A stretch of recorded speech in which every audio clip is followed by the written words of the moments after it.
warahmatullahi wabarakatuh. Pagi teman-teman, kita ketemu lagi ya di Bincang Pagi Titik Balik Perubahan setelah 3 hari kemarin kita absen.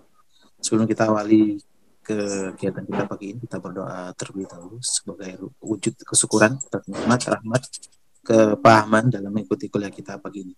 Berdoa silakan. A'udzubillahi minasyaitonirrajim. Bismillahirrahmanirrahim. Rabbi zidna ilma warzuqna fahma birahmatika ya arhamar rahim. Amin. Monggo Kang. Oke ya. Siap-siap.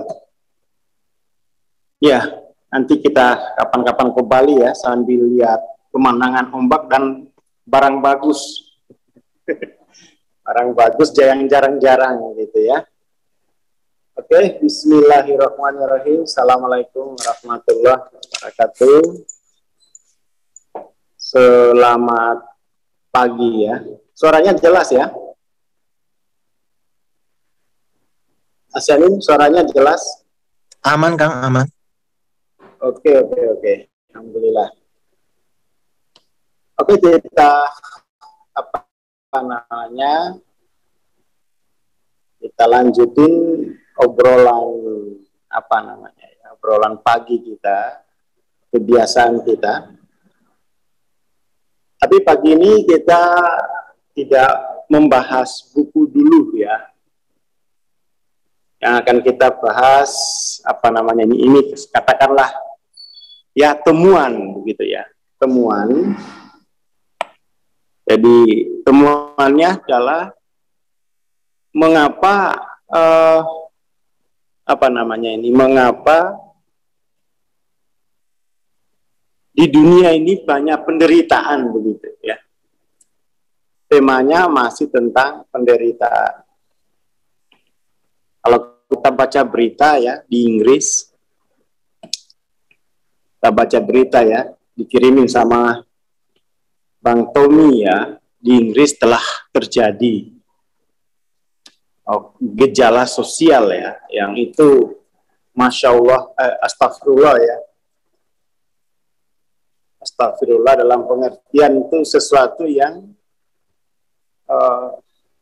kita harus cegah ya.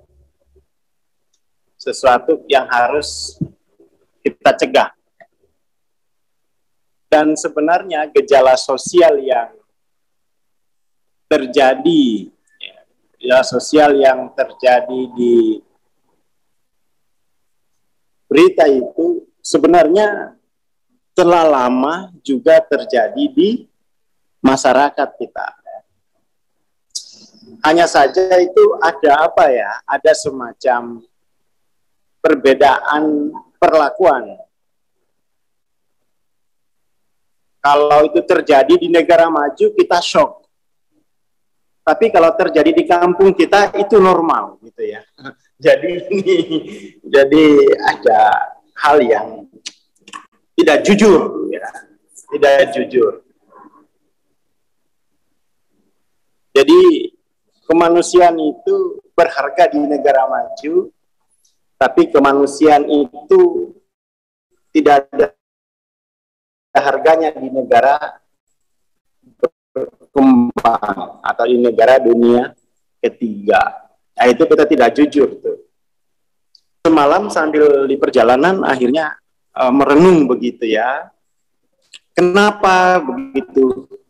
Kita sudah masuk di era sosial 5.0 menuju 5.0, tapi lagi-lagi ya dunia semakin menuju kekacauan begitu. Nah, solusi ya perenungan itu kemudian menghasilkan temuan ya. Temuan bukan temuan baru sebenarnya. Jadi ini hanya merefresh yang sudah lama kita ungkap. Jadi ada dua hal ya, teman-teman bisa baca itu di buku Power Force ya. Ada empat penyebab penderitaan ini berkepanjangan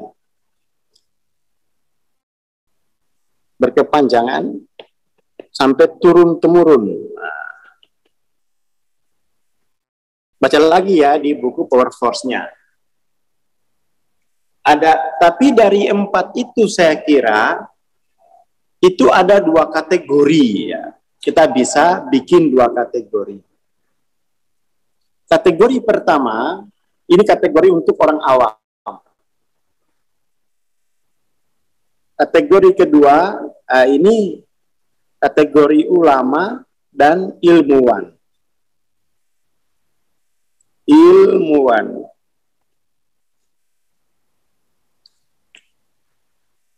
Orang awam itu mengalami kebutaan yang sangat dalam, yang sangat berat, yaitu kebutaan akan sistem. Ini yang paling penting. Sementara ulama dan ilmuwan ini kan dipisahkan ini, ya kan? Saya sengaja ulama dan ilmuwan dipisahkan. Karena dipisahkan, maka dia mengalami masing-masing ini mengalami kebutaan dimensi, kebutaan sistem dan kebutaan dimensi. Mestinya itu ulama ya ilmuwan, ilmuwan ya ulama. Nah, itu baru yang tidak buta dimensi. Ini kemudian dua kategori ini saya kira oleh Hawking itu diturunkan menjadi menjadi empat bagian. Coba kita lihat lagi di buku Power Force ya, di buku Power Force. Jadi dari dua kategori ini oleh Hawking itu dibikin menjadi 4 poin. Power Force tolong dibaca ya, ini penting sekali. Nah, yang mau kita bahas nih awam ini gitu, awam. Jadi orang awam itu dia tidak peduli sistem. Bagaimana sistem dalam memahami diri, tidak peduli itu. Sementara ulama dan ilmuwan ini memahami diri dengan pendekatan ya, pendekatan mesin, pendekatan. Orang awam ini buta sistem, sementara ulama dan ilmuwan ini semakin hari semakin menguat sistem mekanik yang diterapkan ke dalam jiwa manusia. Itu dua problem yang yang sangat-sangat berat, telah dididik dalam kampus maupun dididik dalam pondok-pondok pesantren, tetap juga ya sebagian besar tetap juga tidak mampu membebaskan kemanusiaannya dari segala penderitaan. Ini yang harus kita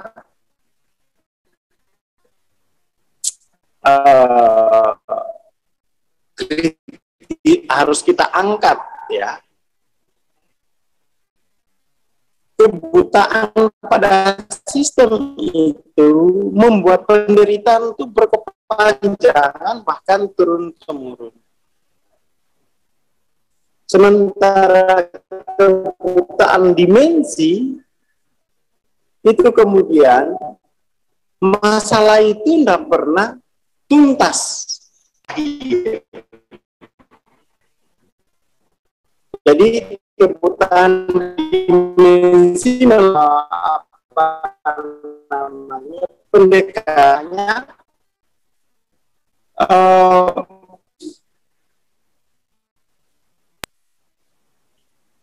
pendekatan kuratif. Lah, orang awam kolahkan dia ya jadi anu ya kan pakai apa ini, pakai handphone, jadinya kalau ada yang WA gitu dia terganggu. Oke, kita lanjutkan ya, kita lanjutkan.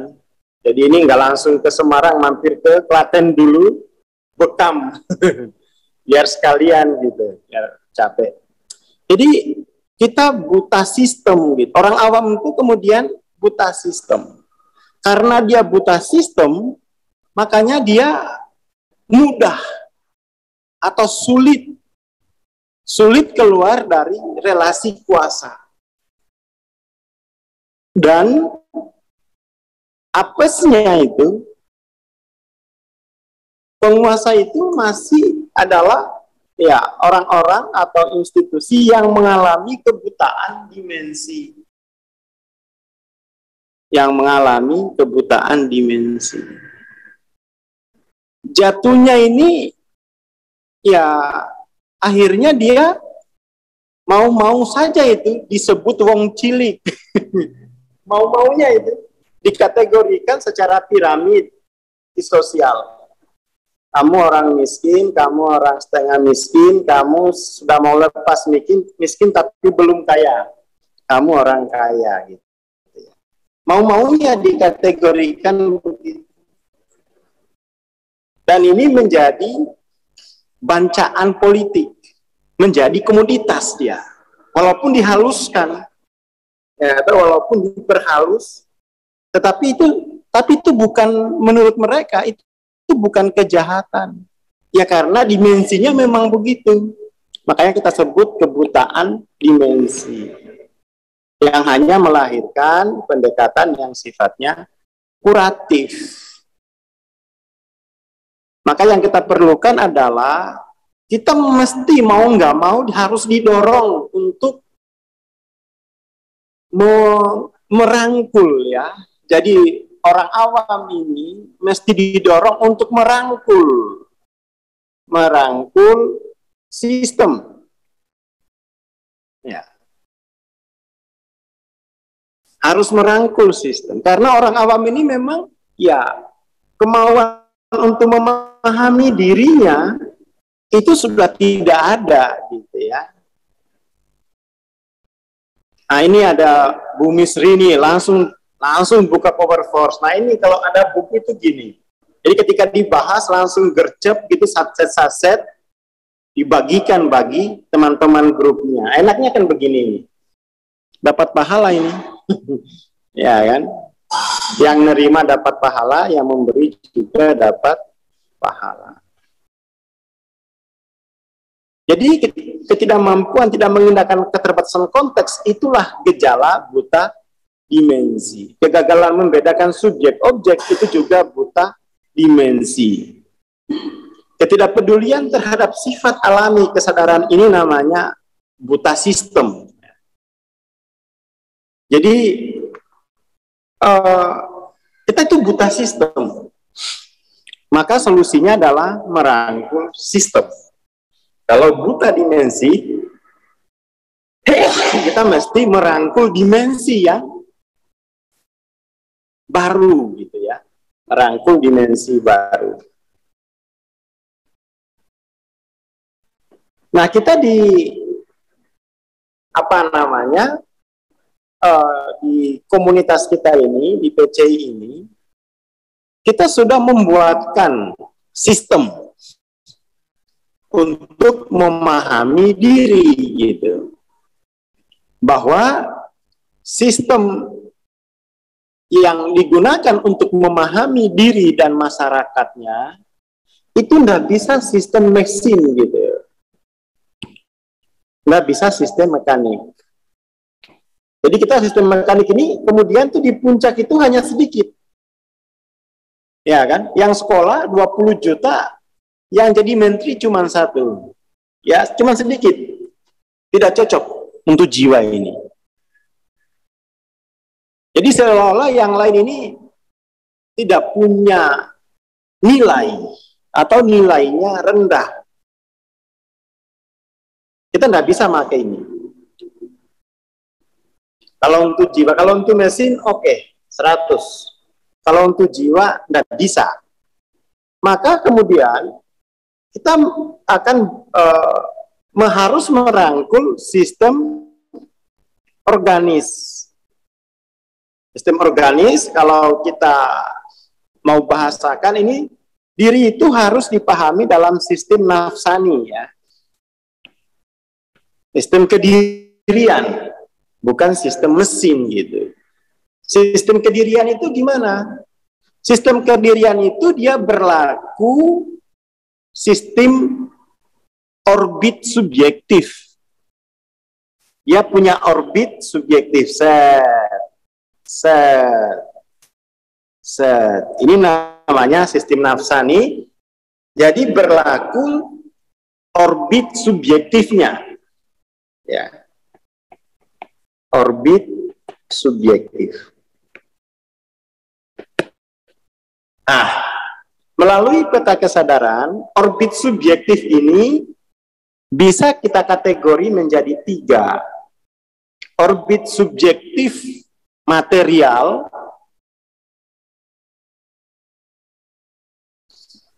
orbit subjektif akal, alam akal, orbit subjektif rohani. Ya kan? Jadi dia nggak bisa diperlakukan seperti mesin. Dia berlaku hukum orbit subjektif. Ini yang kemarin di Batam, yang kemarin di Batam kuliah, penguatan. Orbit subjektif nggak bisa dipahami sebagai objek. Gitu. Karena orbit subjektif ini, ya itu kemudian masing-masing jiwa. Jadi kehidupan ini, ya kehidupan itu di sini. Maka apapun yang kita alami dalam kehidupan kita, itu adalah kualitas dari orbit subjektif masing-masing. Ya kan? Yang masih orbit subjektifnya di alam material, ya begitu memang jadinya. Nggak di Inggris, nggak di mana dia? Nggak di Sragen, sama saja. Karena memang orbit subjektifnya begitu. Ya, toh? Orbit subjektifnya begitu. Nggak di negara maju, nggak di negara mundur, sama saja. Akhirnya seperti berita yang kita lihat hari ini. Bahkan di negara maju pun juga kerusakan kemanusiaan itu terjadi gitu. Karena itu adalah orbit subjektif jiwanya gitu. Makanya tulisan atau statusnya Bang Tommy bagus sekali. Ya obatnya ini hanya pure consciousness. Maksudnya obatnya ini dia harus melakukan percepatan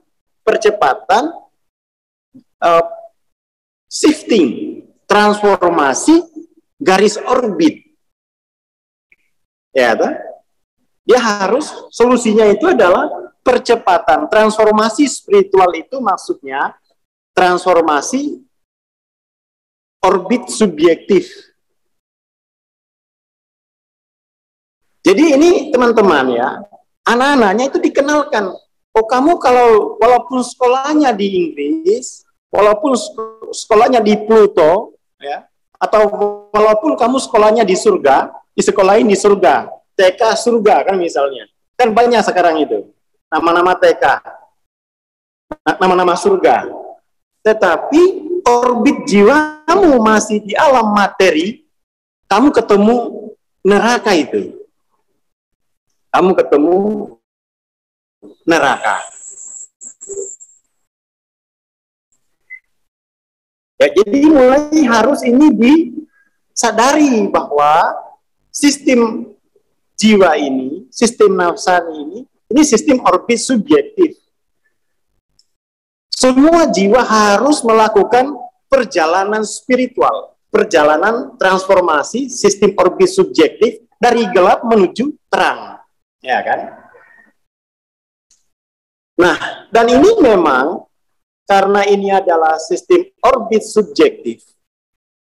Orang lain itu hanya sebagai support system. Orang harus punya willingness, punya niat untuk transformasi sistem orbitnya.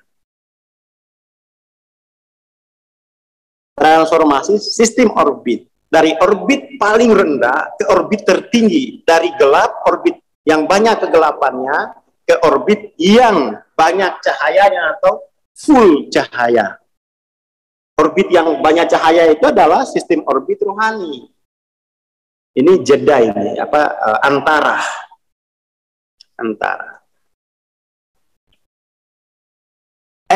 Harus seperti itu orang memahami sistem jiwanya. Dan ini semua orang harus pindah. Yang awam harus merangkul ini, yang ilmuwan ulama merangkul ini. Di dalam sistem inilah kemudian ulama dan ilmuwan itu sama. Tidak ada bedanya. Hanya soal niat. Hanya soal niat. Jadi kalau misalnya lihat suaminya kok udah nggak produktif, jangan dimarahin. Itu sistem orbit subjektifnya. Solusi terbaik, Pak, ayo Pak, antar ke Semarang. Belajar cara transform sistem orbit subjektifmu. Kamu ini nggak bodoh. Kamu ini bukan malas, hanya memang potensi orbit subjektifmu itu ya terlalu rendah. Hanya itu gitu. Ya kan? Hanya itu. Apalagi ini anak-anak ya. Anak-anak sekarang ini kan kalau nggak dikenalkan sistem kedirian, ya kan? Sistem kedirian, wah itu nanti luar biasa itu tantangannya. Godaannya banyak. Nanti diasuh oleh TikTok.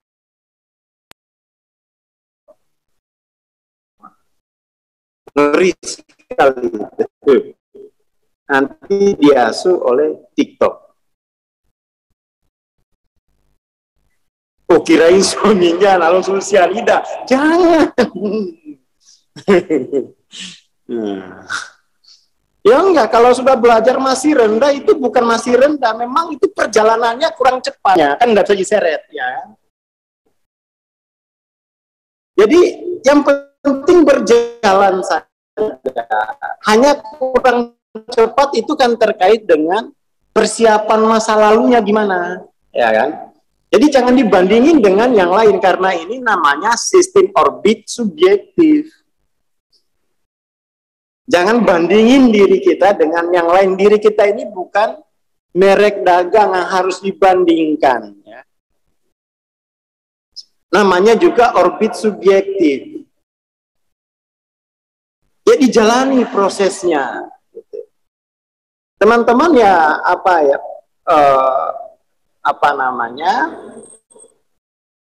ya dulu saja saya ya paling belakang itu. Awal-awal paling belakang, tapi ya saya terima saja orbit subjektif saya. Untuk memahami, untuk bisa bergerak dari sini ke sini aja itu butuh 9 tahun. Tapi saya tidak iri dengan teman saya Wong itu orbit subjektifnya. Ya kan? Jadi soal orbit subjektif ini nggak bisa hanya melihat sekarang. Sama masa lalu juga dilihat. Dia utuh. Jadi melihat kehidupan itu bukan hanya yang di depan gitu ya, tetapi melihat yang di belakang, apa yang mbah-mbahku di masa lalu, seperti itu. Jadi jangan lihat saja yang di depan, kok yang lain cepat ya aku lambat. Nah iya, dulu mbahnya masa kecilnya sudah nabung, ya. Sudah nabung. Ya, jadi walaupun geraknya 1 poin itu sudah berubah dia ke sini ya kan? Set. Gesernya ke sini dia, nggak mutar-mutar dalam sistem orbit subjektif yang sama. Apalagi ini sudah mau 2023, hati-hati. Belum bergerak keluar, belum bergerak menuju menjauhi orbit lamanya, kan gini ya. Dan sini. Nah, ini dimensi keempat. Ya kita bergeraknya itu ke sini gitu. Satu poin itu sudah terbaik daripada mutar-mutar di dalam sini 40 tahun. Ya. Sistem orbit rohani, wah ini juga panjang, ini harus kita nyebrang. Harus nyebrang. Ya perubahannya ya satu poin.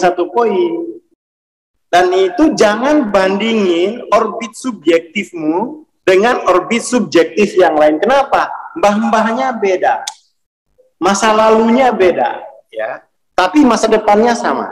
Itu keadilan sistem spiritual. Masa lalunya beda, masa depannya sama, yaitu illallah, unit subjektif, unit transcendent.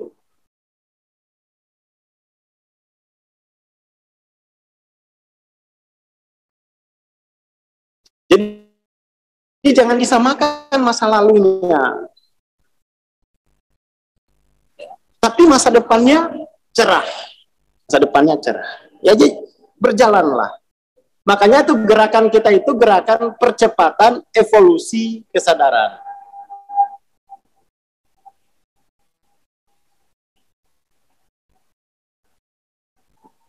Kita mau ganti, mau shifting orbit subjektif. Jiwa kita akan berjalan. Dan ini harus dilakukan gitu. Jadi jangan buta sistem. Ya. Terutama orang awam ini dia buta sistem. Akhirnya apa? Menjadi objek kekuasaan. Ya, kan? Menjadi sangat tergantung terhadap penguasa. Ya, menjadi sangat tergantung terhadap penguasa. Bagi ilmuwan atau ulama, yuk jangan lagi masyarakat itu terus-menerus dipapar dengan pemahaman diri objektif. Jangan, stop. Mari kita bertobat bareng-bareng. Jangan lagi mengajarkan masyarakat ini ditunggu Tuhannya ini. Dia ini unik, transenden.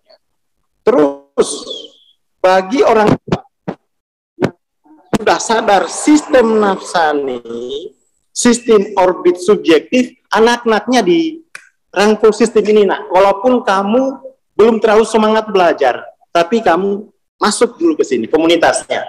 Belajar dulu. Lama-lama akan paham itu. Ya kan? Saya jadi teringat dulu itu ya, Adin, putranya Prof. Rido. Awalnya itu, setelah dijelasin sekali, langsung nunjuk dia, aku mau stabil di sini katanya. Ya awalnya nggak mau, sekarang udah mulai mandiri dengan segala problematik perkembangannya, tapi dia sudah berada dalam lingkungan yang itu menggunakan sistem orbit subjektif. Tunggu dia. Sekarang udah mau belajar Alfiah, mau dihafal satu kitab. Ya kan? Karena memang dia merasakan orbit subjektif ini beda. Beban hidupku ketika aku mengorbit di sini, dengan aku mengorbit di sini ini beda nih. Ya kan? Akhirnya anaknya makin lama makin merasa cerdas, makin merasa jenius. Ya akhirnya arah hidupnya berbeda gitu. Umurnya baru 14 tahun, tapi ya walaupun dulu masih kecil sekali ya, masih culun. Sekarang wah, ya dengan segala apa namanya itu, dengan segala beban perkembangannya jangan disamain. Kita melihat kemajuan di sana, makin happy dia, makin merawat diri ya. Kapan hari saya dipamiti, Bang Aswar, saya mau pulang ke rumahku dulu ya, saya mau bersihin rumahku katanya. Saya harus bertanggung jawab terhadap rumahku sendiri gitu. Tidur dia sendirian 2 hari. Awalnya dulu nggak bisa itu. Padahal rumahnya itu tidak terlalu banyak tetangganya, tapi berani dia mau merawat rumahnya sendiri dulu. Itu kenapa terjadi perubahan perilaku? Karena perubahan orbit subjektif, bukan perubahan dari luar gitu. Nah ini nih yang diperlukan ya. Jadi untuk orang tua yang anaknya mulai SMP dikenalin aja gitu, dikenalin anak-anak ya, dikenalin, jangan buta sistem, jangan buta sistem. Apalagi yang sudah punya pasangan, cemplungin di sistem orbit subjektif. Dalam sistem orbit subjektif, di orbit rohani, setiap jiwa itu unik. Setiap jiwa itu unik, setiap jiwa itu transenden. Ya. Dan nanti pada akhirnya bisa imanen. Jadi jangan buta sistem, lakukan percepatan. Ya, lakukan percepatan, tidak main-main lagi ya. Tidak main-main. Sudah ada sistemnya. Kalau dulu untuk pindah orbit subjektif, Masya Allah lamanya 9 tahun saya. Itu sambil tirakati tidur di jalanan karena bekalnya habis. Bekalnya udah habis, tidur di jalanan, tetapi tidak kehilangan visi. Kenapa? Saya tidak buta sistem. Saya belajar sistem objektif saja dari SMP sampai SMA kuat 6 tahun. Ini baru mau naik lagi ke sistem orbit subjektif, sistem nafsani, kok cemen benar gitu ya.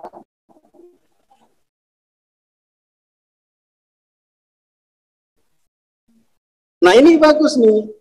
Buat anak saya mulai bertanya, buat apa sistem mesin? Sudah banyak mesin, dan mesin sudah murah, bahkan bisa gratis mesin. Pindahin ke sistem orbit subjektif, sistem nafsani. Maka dia jadi unik. Ya, kayak Adim itu unik itu. Gak bisa diperlakukan sama bab jiwanya. Dia belajar mengenali sinyal-sinyal rohani dalam batinnya sendiri. Sinyal-sinyal rohani itu kan setiap saat itu, ya kan? Menurut penelitian itu 1 menit ya, satu detik itu ada 40 juta bit informasi dari alam rohani yang bisa ditangkap hanya berapa ya? Hanya 40 bit. Itu penelitian yang baru bisa ditangkap 40 juta. Sinyal-sinyal dari alam rohani yang bisa ditangkap hanya 40 bit. 39 juta lebih hilang, tidak bermakna. Gimana mau jenius? Gimana mau jenius? Gimana mau jenius? Dan ini kita mesti nggak boleh lagi lah ya, nggak boleh lagi. Wong kakak saya aja suruh kamu jual rumahmu, datang ke Semarang gitu, buat sewa. Jangan main-main ini. Kamu jual rumahmu, buat sewamu gitu. Kamu harus berjuang. Kamu harus berjuang untuk merangkul sistem ini. Jangan tidak berjuang. Kamu nanti nggak akan menghayati. Tiba di tengah jalan nggak usah berubah lah saya. Nggak ada yang dukung karena salah niat. Sejak awal tuh saya mau pindah orbit subjektif, capek aku di orbit subjektif yang ini. Sudah 40 tahun muter-muter kayak komet mati. Muter-muter tak berdaya. Maka saya tak suruh kamu kalau punya tanah jual tanam. Sebagaimana saya dulu, ya pokoknya nggak pulang, saya rela nggak pulang untuk ganti orbit subjektif. Padahal ya orang tua, ya kalau bisa pulang tiap tahun, ya enggak. Uangku daripada buat beli tiket, mendingan saya buat belajar mengganti orbit subjektif. Kok kamu tega banget? Bukan tega, ini sistem. Ya kan? Ini sistem. Jadi, ya itu ya, paling tidak, kita sekarang punya sistem yang sama. Yang kita sajikan di PCI ini dan di komunitas kita ini adalah orbit subjektif. Ya kan, transendensi melampaui orbit subjektif material melampaui orbit subjektif akal sehingga diri kita mengakar dalam orbit subjektif rohani. Dan ini kemudian mana dari transendensi level kesadaran. Transendensi level kesadaran. Transcending level of consciousness. Jadi mentoringnya itu sebenarnya menggunakan sistem ini. Mentoringnya itu menggunakan sistem ini. Termasuk tapping for healing. Nah, tapping for healing itu penyembuhan dalam sistem orbit subjektif. Nah, itu juga ya. Kita akan peragakan bagaimana mengatasi kesehatan dalam sistem orbit subjektif. Oke, itu dulu pagi ini ya. Jadi mari kita rangkul sistem nafsani. Tapi kalau kita mau bikin mesin, mari kita rangkul sistem mekanik. Tapi untuk Indonesia, darurat sistem nafsani, baik di sekolah maupun di masyarakat. Dan ini memang sebaiknya kalau punya orang tua, punya pasangan, suruh rangkul ini gitu loh. Biar dia jadi unik, transenden. Nanti imanennya gampang. Gitu ya. Seperti itu. Nah, ini ada tulisan-tulisan ini ya. Tulisan-tulisan bagus. Nah, bahasa juga ini penting ya. Bahasa. Wah, ganti suami jangan, mahal. Mendingan buat maharnya ikutin MTLOC 5,5 juta bisa ganti orbit. Jangan ganti suami. Ya. Kasihan suaminya nanti traumatik. Nanti bilang semua wanita kejam gitu ya. Saya kira itu dulu ya. Terima kasih. Assalamualaikum warahmatullahi wabarakatuh. Waalaikumsalam warahmatullahi wabarakatuh. Terima kasih Bang Aswar, terima kasih teman-teman. Bagi teman-teman yang ingin mengikuti MTLOC ini bulan ini, pekan depan ya, insya Allah Jumat besok itu akan ada mentoring TLOC. Jadi teman-teman yang mau berpartisipasi silakan mempersiapkan dirinya. Dan untuk kelas training tapping for healing, insya Allah Selasa besok ya kita sudah memasuki sesi praktek. Terima kasih. Assalamualaikum warahmatullahi wabarakatuh. Selamat pagi.